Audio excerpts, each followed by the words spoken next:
بسم اللہ الرحمن الرحیم۔ اللہ کے نام سے جو رحمان اور رحیم ہے۔ البقرہ نام اور وجہ تسمیہ۔ اس سورہ کا نام بقرہ اس لیے ہے کہ اس میں ایک جگہ گائے کا ذکر آیا ہے۔ قرآن مجید کی ہر سورہ میں اس قدر وسیع مضامین بیان ہوئے ہیں کہ ان کے لیے مضمون کے لحاظ سے جامع عنوانات تجویز نہیں کیے جا سکتے۔ عربی زبان اگرچہ اپنی لغت کے اعتبار سے نہایت مالدار ہے، مگر بہرحال ہے تو انسانی زبان ہی۔ انسان جو زبانیں بھی بولتا ہے وہ اس قدر تنگ اور محدود ہیں کہ وہ ایسے الفاظ یا فقرے فراہم نہیں کر سکتی جو ان وسیع مضامین کے لیے جامع عنوان بن سکتے ہوں۔ اس لیے نبی صلی اللہ علیہ وسلم نے اللہ تعالیٰ کی رہنمائی سے قرآن کی بیشتر صورتوں کے لیے عنوانات کی بجائے نام تجویز فرمائے جو محض علامت کا کام دیتے ہیں۔ اس لیے سورہ کو بقرہ کہنے کا مطلب یہ نہیں ہے کہ اس میں گائے کے مسئلے پر بحث کی گئی ہے، بلکہ اس کا مطلب صرف یہ ہے کہ وہ سورہ جس میں گائے کا ذکر آیا ہے۔ زمانہ نزول۔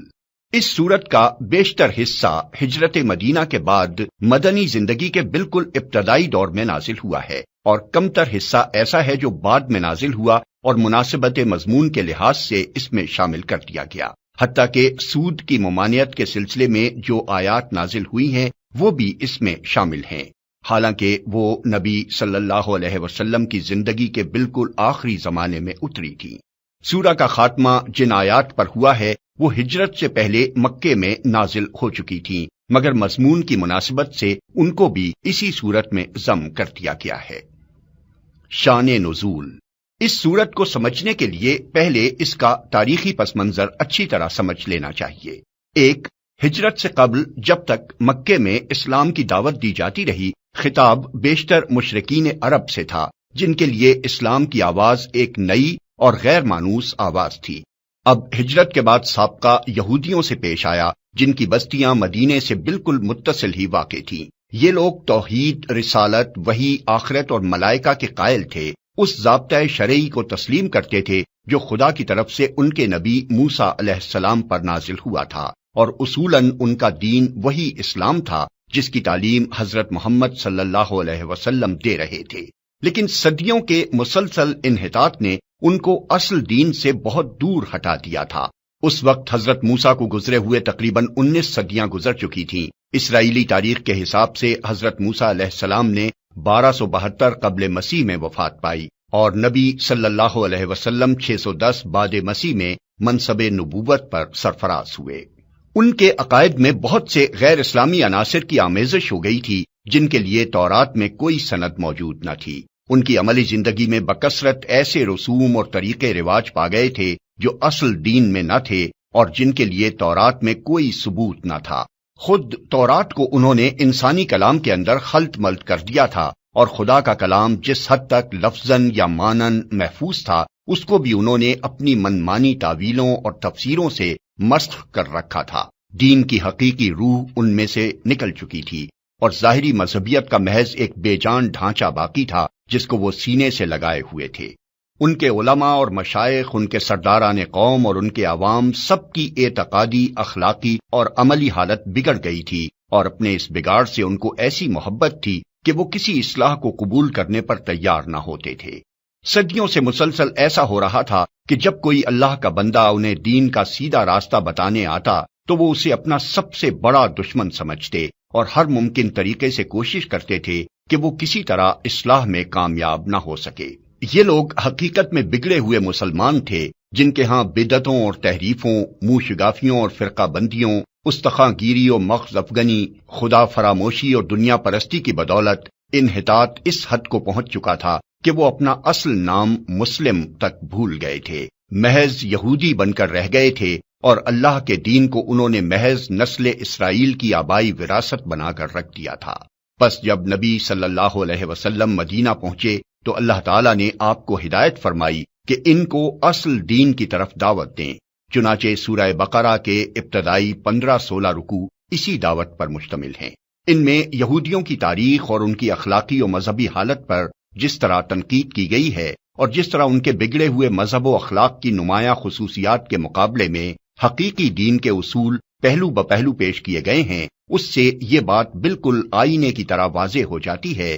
کہ ایک پیغمبر کی امت کے بگاڑ کی نوعیت کیا ہوتی ہے۔ رسمی دینداری کے مقابلے میں حقیقی دینداری کس چیز کا نام ہے، دین حق کے بنیادی اصول کیا ہیں، اور خدا کی نگاہ میں اصل اہمیت کن چیزوں کی ہے۔ 2، مدینہ پہنچ کر اسلامی دعوت ایک نئے مرحلے میں داخل ہو چکی تھی۔ مکہ میں تو معاملہ صرف اصول دین کی تبلیغ اور دین قبول کرنے والوں کی اخلاقی تربیت تک محدود تھا، مگر جب ہجرت کے بعد عرب کے مختلف قبائل کے وہ سب لوگ جو اسلام قبول کر چکے تھے ہر طرف سے سمٹ کر ایک جگہ جمع ہونے لگے اور انصار کی مدد سے ایک چھوٹی سی اسلامی ریاست کی بنیاد پڑ گئی، تو اللہ تعالیٰ نے تمدن، معاشرت، معیشت، قانون اور سیاست کے متعلق بھی اصولی ہدایات دینی شروع کی اور یہ بتایا کہ اسلام کی اساس پر یہ نیا نظام زندگی کس طرح تعمیر کیا جائے۔ اس سورت کے آخری 23 رکوع زیادہ تر انہی ہدایات پر مشتمل ہیں جن میں سے اکثر ابتدا ہی میں بھیج دی گئی تھیں اور بعض متفرق طور پر حسب ضرورت بعد میں بھیجی جاتی رہیں۔ 3، ہجرت کے بعد اسلام اور کفر کی کشمکش بھی ایک نئے مرحلے میں داخل ہو چکی تھی۔ ہجرت سے پہلے اسلام کی دعوت خود کفر کے گھر میں دی جا رہی تھی اور متفرق قبائل میں سے جو لوگ اسلام قبول کرتے تھے وہ اپنی اپنی جگہ رہ کر ہی دین کی تبلیغ کرتے اور جواب میں مصائب اور مظالم کے تختہ مشق بنتے تھے۔ مگر ہجرت کے بعد جب یہ منتشر مسلمان مدینہ میں جمع ہو کر ایک جتھا بن گئے اور انہوں نے ایک چھوٹی سی آزاد ریاست قائم کر لی تو صورتحال یہ ہو گئی کہ ایک طرف ایک چھوٹی سی بستی تھی اور دوسری طرف تمام عرب اس کا استحصال کر دینے پر تلا ہوا تھا۔ اب اس مٹھی بھر جماعت کی کامیابی کا ہی نہیں بلکہ اس کے وجود و بقا کا انحصار بھی اس بات پر تھا کہ اولاً وہ پورے جوش و خروش کے ساتھ اپنے مسلک کی تبلیغ کر کے زیادہ سے زیادہ لوگوں کو اپنا ہم عقیدہ بنانے کی کوشش کرے، ثانیاً وہ مخالفین کا برسر باطل ہونا اس طرح ثابت و مبرہن کر دے کہ کسی ذی عقل انسان کو اس میں شبہ نہ رہے،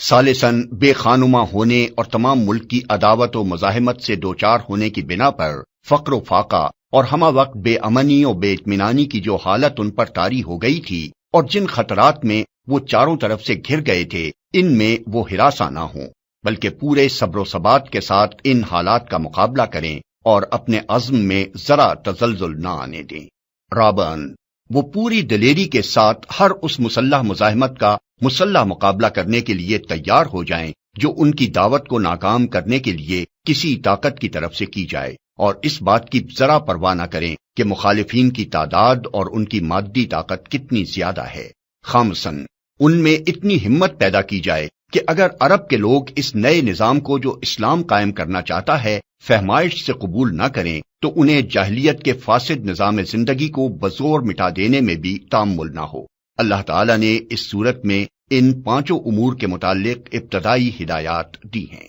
4، دعوت اسلامی کے اس مرحلے میں ایک نیا عنصر بھی ظاہر ہونا شروع ہو گیا تھا اور یہ منافقین کا عنصر تھا۔ اگرچہ نفاق کے ابتدائی آثار مکہ کے آخری زمانے میں بھی نمایاں ہونے لگے تھے مگر وہاں صرف اس قسم کے منافق پائے جاتے تھے جو اسلام کے برحق ہونے کے تو معترف تھے اور ایمان کا اقرار بھی کرتے تھے لیکن اس کے لیے تیار نہ تھے کہ اس حق کی خاطر اپنے مفاد کی قربانی اور اپنے دنیاوی تعلقات کا انقطاع اور ان مصائب و شدائد کو بھی برداشت کر لیں جو اس مسلک کے حق کو قبول کرنے کے ساتھ ہی نازل ہونے شروع ہو جاتے تھے۔ مدینہ پہنچ کر اس قسم کے منافقین کے علاوہ چند اور قسموں کے منافق بھی اسلامی جماعت میں پائے جانے لگے۔ ایک قسم کے منافق وہ تھے جو قطعاً اسلام کے منکر تھے اور محض فتنہ برپا کرنے کے لیے جماعت مسلمین میں داخل ہو جاتے تھے۔ دوسری قسم کے منافق وہ تھے جو اسلامی جماعت کے دائرہ اقتدار میں گھر جانے کی وجہ سے اپنا مفاد اسی میں دیکھتے تھے کہ ایک طرف مسلمانوں میں بھی اپنا شمار کرائیں